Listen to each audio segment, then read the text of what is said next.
In the last video, we went over some basics of modeling. In this one, we'll go over materials in Blender.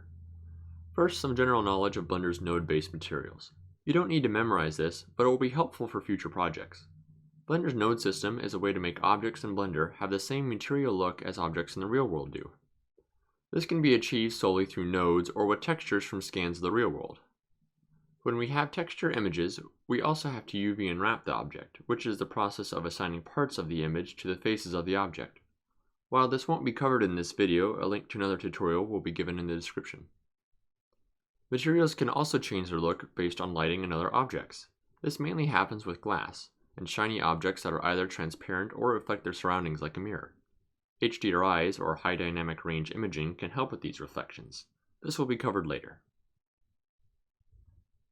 So with our coin model today, we're going to start texturing it. First, let's look at Blender's material node system. If we look at the top of the screen, we'll see some tabs for navigating Blender. Each one of these tabs is responsible for a specific task. Let's select the Shading tab to start our model. First, let's talk about smooth shading. Currently, our coin has flat shading applied to it, which means that we can see all the individual faces along the rim of our coin. By selecting the base, going to Object, and Shade Smooth, it will try and smooth out the faces.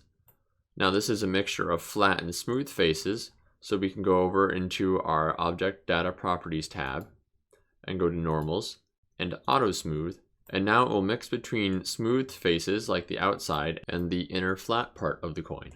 For now, I'm going to keep this to flat. With our coin space selected, we can hit New to form a new material, and some nodes will appear below. We can navigate this box below like we do in the other tab, scrolling to zoom and pressing the scroll wheel to pan. A lot of hotkeys are similar as well, such as Shift A for adding nodes and Shift D for duplicating.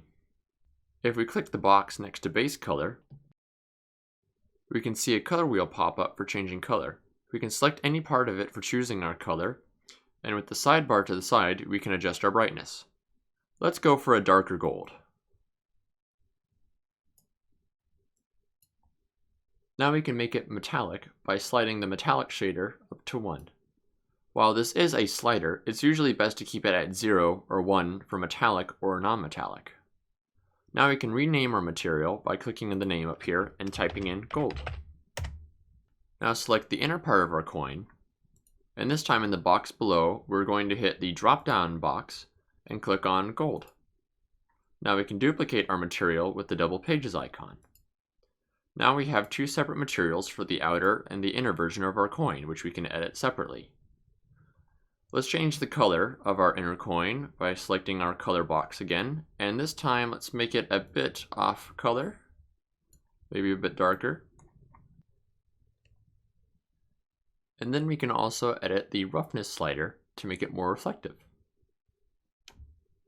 Right now, we're in material preview mode, which allows us to quickly see our material changes, but it doesn't simulate the light we have in our scene, just light in the testing environment.